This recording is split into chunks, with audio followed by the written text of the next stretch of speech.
क्या जम्मू कश्मीर सरकार अब वो ताकत एग्जीक्यूटिव के हवाले कर रही है जो पहले जुडिशरी के पास थी?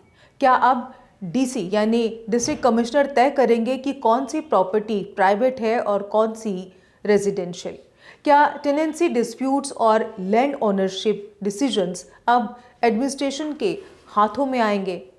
क्या पुराने कानूनों में जुडिशरी के अधिकार धीरे धीरे एग्जीक्यूटिव को सौंप दिए जा रहे हैं?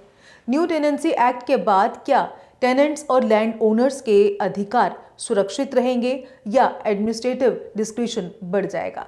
नमस्कार, आज कार्यक्रम नजरिया में बात इसी पर। जम्मू कश्मीर का न्यू टेनेंसी एक्ट 2012 मकान मालिक यानी लैंड ओनर्स और किराएदार टेनेंट्स के हितों को संतुलित करने का प्रयास करता है। पुराने कानून में टेनेंट्स को बहुत सुरक्षा दी गई थी, जिसमें लैंड ओनर्स के लिए अपनी प्रॉपर्टी का इस्तेमाल या डेवलपमेंट करना मुश्किल होता था। नया कानून लैंड ओनर्स को अधिकार देता है, साथ ही टेनेंट्स को आर्बिट्रेरी एविक्शन से लगातार बचा भी रहा है। हालांकि इस नए कानून के साथ कुछ सवाल भी उठ रहे हैं। क्या सरकार की ये कोशिश है कि जो ताकत पहले जुडिशरी के पास थी उसे अब एग्जीक्यूटिव यानी एडमिनिस्ट्रेशन के पास दे दिया जाए?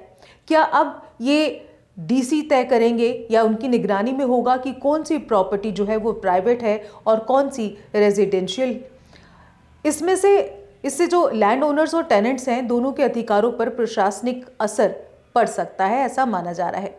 इसी बात को लेकर जम्मू कश्मीर के वकीलों ने अपना रोष जमकर जताया और ये सवाल पूछा कि क्या जो ताकत पहले जुडिशरी के पास थी उसे अब एग्जीक्यूटिव को देकर क्या जुडिशरी की पावर को कम करने की कोशिश की जा रही है? क्योंकि इसके अलावा इससे पहले भी सरकार ने जमीन की रजिस्ट्री और डेथ बर्थ सर्टिफिकेट्स जैसे काम एडमिनिस्ट्रेशन डिपार्टमेंट्स को दे दिए हैं। इस तरह के कदमों से ये सवाल उठता है कि क्या जुडिशरी की भूमिका धीरे धीरे एग्जीक्यूटिव के हाथों में चली जा रही है और क्या इससे टेनेंट्स या लैंड ओनर्स के अधिकार प्रभावित हो सकते हैं?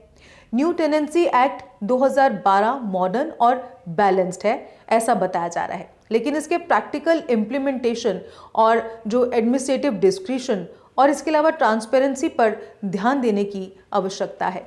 अगर प्रोसीजर्स ठीक से लागू नहीं हुए तो टेनेंट्स या लैंड ओनर्स दोनों को नुकसान हो सकता है। इसलिए कानून के साथ साथ उसके एग्जीक्यूशन और ओवरसाइट पर भी ध्यान देना बेहद ज़रूरी है।